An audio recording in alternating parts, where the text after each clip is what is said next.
Hi there, and thank you for tuning in to the Social Circus, where every week we dive into a variety of topics covering social media, mindset, and how to run your business. I hope that you enjoyed today's episode.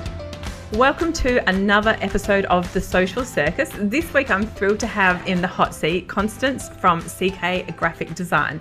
Now, Constance is a graphic designer that works with startups, established entrepreneurs, and growing businesses look and feel professional with polished branding and marketing materials. Graphic design is her passion, and she's always loved art and creativity. That is part of her DNA.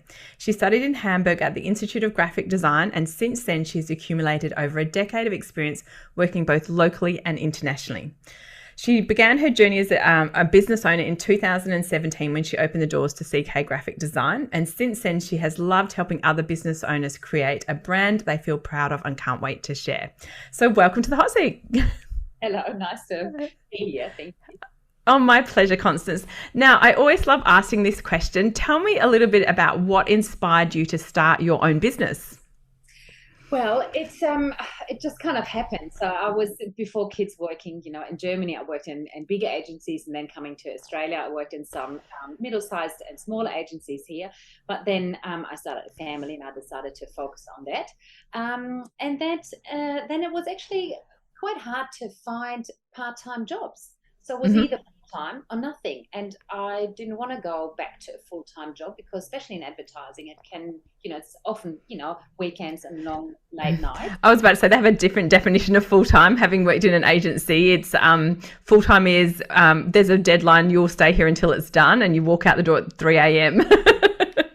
Absolutely. And I have done that, and that was great in a certain, time of my life, but so that just doesn't work with the family. So I was a little bit anxious about it because I obviously didn't grow up here, didn't study here. So I didn't have all that many connections like I would have back in Germany. So, but I just gave it a good go, and told people what I'm doing, and just started slowly. And every year or every month, I just started to grow, and word of mouth. And I'm very passionate. I do have a great service, and I deeply care about my clients. And I think that just gave me a good repetition. And I think that's kind of how we met as well.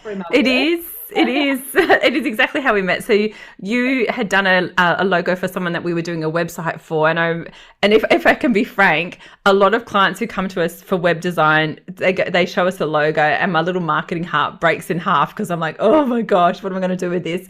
And when I was doing it for Sarah, who is our mutual client and also our friend, I was like, who did your logo? It's gorgeous. Oh my goodness. And I think I raved so much because it's so rare that clients come to us with beautiful design. And I thought, I just have to meet you, and I have to be introduced so I can work with you, because I get very excited by beautiful design and beautiful branding. So yes, it was love at first sight with your design for sure. Thank you. And vice versa. It has been great working with you over the last couple of years. And I think that just when I look back every year of what I've achieved, I just keep growing, and it's been a great journey. And so that I kind of grew into this, and now I wouldn't go back. I would not want to work full-time, not even part-time somewhere else. I just want to do my own thing. It's and do you mind if I ask you a personal question in terms of your goal with wanting to manage and balance a family and your children alongside that? How have you found that? Because it is a work in progress for most of us. Yes, it's a work in progress. There's certainly a few things I need to work on, and that's organisation and boundaries. I always like to deliver, my service quite quickly. So when I get an email, I get really excited, and I just want to jump on and, do things, and then reply and deliver fast. So I do work a bit at night time. I do work a bit on the weekend, but I don't really mind it because that then frees up time during the day and during the week, if there are things that I have to attend for my children. So I actually, quite like it that I'm so flexible with the time when I work. Oh, I love that. And I will just say, I think that all of us are a work in progress when we balance the two things you said with boundaries in particular. And I think it's something that we all struggle with. And no matter how well we do it, I think that I'm so much better than what I was many years ago. And I still get people pushing on my boundaries all the time. And I'm like, oh, how do we nail this? It is very hard. Yeah. So let's talk branding and design, because that's why I have you on here today. So I think a lot of people in the age of Canva, which we have to call it, can really lack the understanding of why branding is so important. And as a marketer, I'm obsessed with branding. And I guess the question is, do I need a professional logo now that there's Canva? Absolutely. I think with Canva, and I mean it's not bad. I mean it's great for people really starting something new and they don't have the understanding or the money to invest into a logo straight away. There are options that they can try out an idea without having to spend a lot of money. But a lot of the time people come to me that have started out like that, and I don't know, some even just take clip art from Word or something, honestly. Quite interesting, but they start off with doing something themselves, and then their business grows, and and it just doesn't do the job anymore. They don't just have like a small little pixelated JPEG, and they don't have the proper files to actually produce marketing material. They you need a vector file and lots of different files to be able to be versatile, flexible with what you can do with your logo and your branding. And I think that's when people who start off on Canva, something like that, that they will get to a point where that just doesn't do the job anymore. Oh, absolutely. And look, I think it's really reasonable for us all to start somewhere. And I have some clients, like you say, that have gone into, is it word art in Word, Microsoft Word, that you can do like odd things with text, and people have that as a logo. I'm like, okay, I have to bring my polite Sarah to those conversations. She's not great. Bad thing, and I understand that. I actually don't mind helping these people because you have, as you said, you have to start somewhere. And I actually do offer a lot of redraw packages, or also like a revamp package, because some of the business, they have started to establish a little bit of a name and a recognition, and that's an important part of your branding. That people recognize you, and so they don't want to have anything totally new anymore, but they realize that it's not modern or good enough for what they do now. And then I'll just help them to create something that is not totally different, so it still has a bit of the same feel of what they've used before, but a lot more professional and clean and versatile with what they want to do. So I actually really enjoy that part of my job as well. Oh, you are the queen of revamping and redrawing logos. And I love that you offer that as a service, because many graphic designers don't, because they feel that it's not like, I'm not bringing all my skills to the table. But in reality, like you say, if you've got a brand that's out there and established, and it just needs sharpening and tightening and being more professional, sometimes we just need that redraw to really take it up a notch. And I love that you offer that as a service. I have to say, it makes me really happy.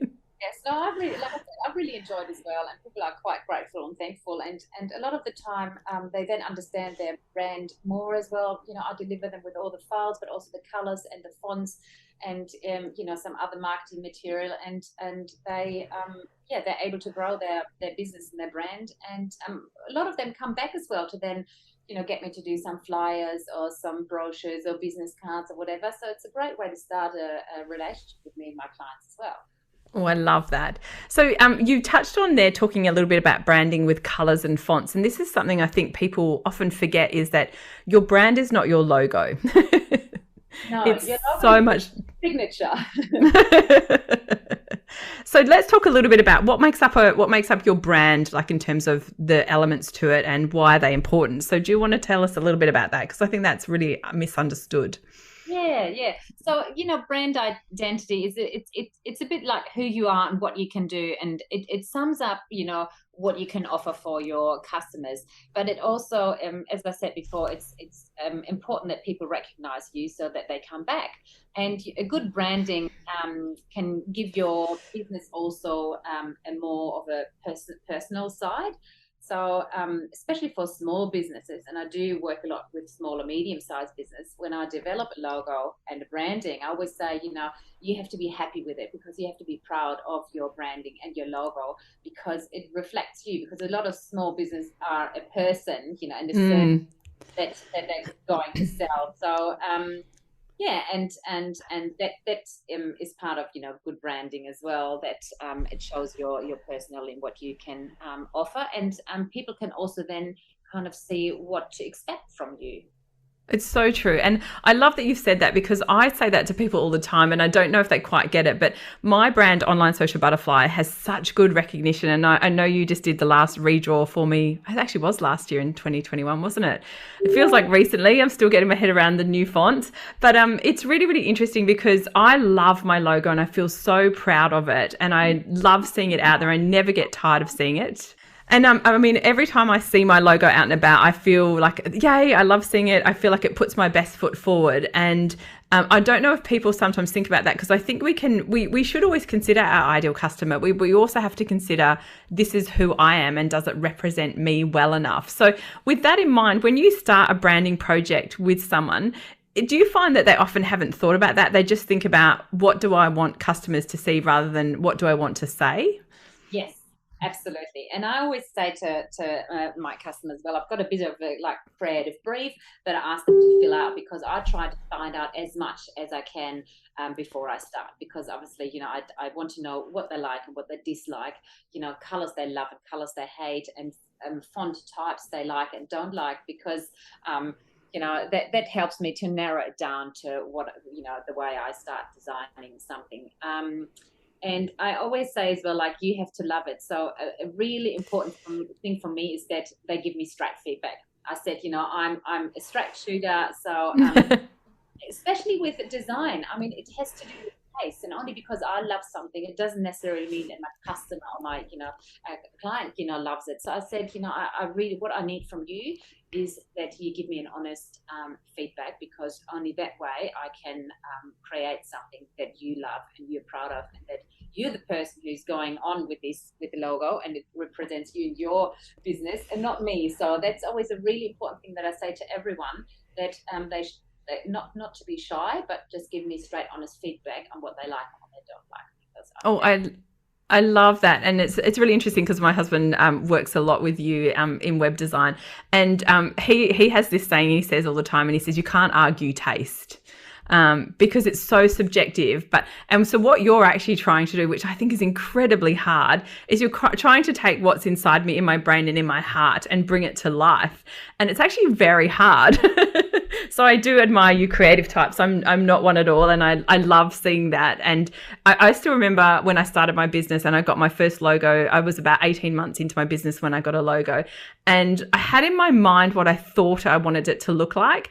And the butterfly was a really important part of it. And the butterfly having her little trail behind her was always in my vision, but I didn't actually know what it would look like. And it's funny, because I reckon in 10 years, I reckon I've had 5 logo redraws, which is about average probably. And each time I've retained that, because that felt like it was really important. And like you say, you've got to love it and feel excited about it and feel like, this is who I want people to see. Yes, absolutely. So let's talk a little bit about when I've got my logo, and this is something that I think this is where Canva actually does come into its own, is that when you have a professional logo, you can then start to use it really consistently. And I think that sometimes people actually don't realize how useful having a professional logo is, because they don't take all of the elements and apply them. And that's hard from your perspective, I'm sure.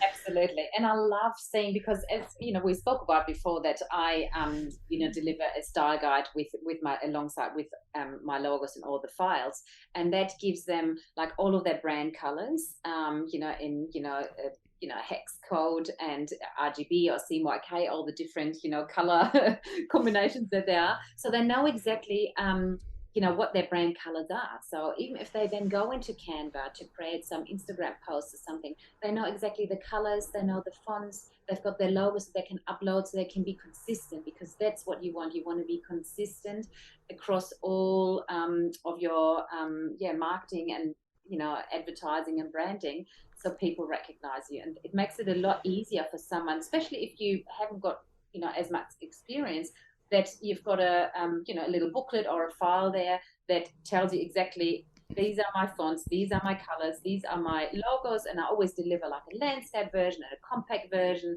Love creating little submarks that you can use. And it's good fun. So that's the consistency, because that's what you have to have. Oh, I so agree with you. I think I say consistency about 100 times a day to my coaching clients because I think it is the secret sauce. And something like Canva, once you have that professional logo, you can then be so consistent in how you apply it. And I think often when I'm teaching Canva, I feel like people, they have like this little light bulb moment and they're like, well, I had this style guide. And I'm like, that is like your Bible. And I call myself a brand custodian. I'm the custodian of my brand and how it gets represented. So if I don't take that seriously, nobody else will. So it is always important to do that. I love that. Also, you mentioned fun. And, you know, going back to Canva, I mean, we started the conversation with that, and that people go into Canva and kind of create their own, you know, logos and branding. And as we said, you can do that, but I think it's important to get your logo created professionally. And you can take all the bits and pieces and take them back into Canva and use this, and then create all your posts. Because I think it's, you know, if you create it in Canva, there's only so many options, and you actually find, even now these days, when you look at, you know, Facebook and Instagram, a lot of people look the same because it's the same colors, the same kind of logos. So you're actually not, you know, you're not standing out anymore. Yes. And that's really, really interesting because I know that in my branding, I've got a font in there that's a paid font. And I did that intentionally because I wanted to be different from everybody else. And so I think it cost me $70 which, you know, over several years is really minimal cost. But I was really determined that I wanted to look different from other people. And it's actually hard to do that because, like you say, there's only so many colors and so many palettes and so many combinations. And so it's really, really interesting that I'm seeing a few colors that are quite on trend at the moment, some color combinations, and green and pink is really on trend. And I was like, oh, it's really interesting because I dropped green out of my palette last year when you did my refresh. And it's really interesting to see that come into trend, and you're like, oh, that's lovely. But like you say, you start to look like other people, and that's not what we want. Exactly. You want to stand out and be different to your competition. So quick question for you. If I'm thinking of getting a logo designed, what's some good thought processes that I should be starting to kind of ruminate on before I come to a graphic designer? What's some good ideas and thoughts that I should maybe consider? Well, I always say to people to just have a look around and actually have a look at what you like and what you don't like. Because if you can explain to me, what you like or what you don't like, it's much easier for me to create something. It definitely is a question that I ask, if do you just want a logo that has fonts? Do you want a logo like yours, you know, where you've got a graphic with it, like a butterfly, something else? Do you want something that has lots of colors or not, or straight fonts, you know, serif, sans serif, or, you know, hand scripted fonts, or there's, you know, so many different options. So I think these are questions that you should ask yourself. And then you should also ask yourself, who is your target audience? Who are you talking to? You know, because that obviously also depends a little bit on, you know, how you do the design. And, and what do you want to use it for? But I mean, mostly when I create something, I created it in so many options and versions that you really can do anything with it. I do love that. Oh, look, it's been so interesting chatting with you, Constance. Thank you so much for sharing your wisdom and all of your wise thoughts on marketing and branding. I would talk all day about this, and anyone who's worked with me knows that I'm obsessive about branding and how important it is to our business. For everyone who's been listening in today, I will have all the contact information on how you can connect with Constance. She is based here in Perth like me, but like all good businesses, can work with anyone, anywhere. And I highly recommend her work. So thank you, Constance, for joining me today. It's been delightful to have you on the show. Thank you, Sarah, for having me. My absolute pleasure. And thank you to my listeners for tuning in as always each week. And I look forward to catching you the same time next week. Thanks so much for tuning in to The Social Circus. As your host, Sarah Thompson, I am thrilled that you've chosen to spend your time hanging out with me. I would be so grateful if you could spare an extra moment to go and leave me a review on your favourite podcasting platform. And if you even felt more excited, you could share my podcast with your friends who you think would get great value from it. Thanks so much again for tuning in.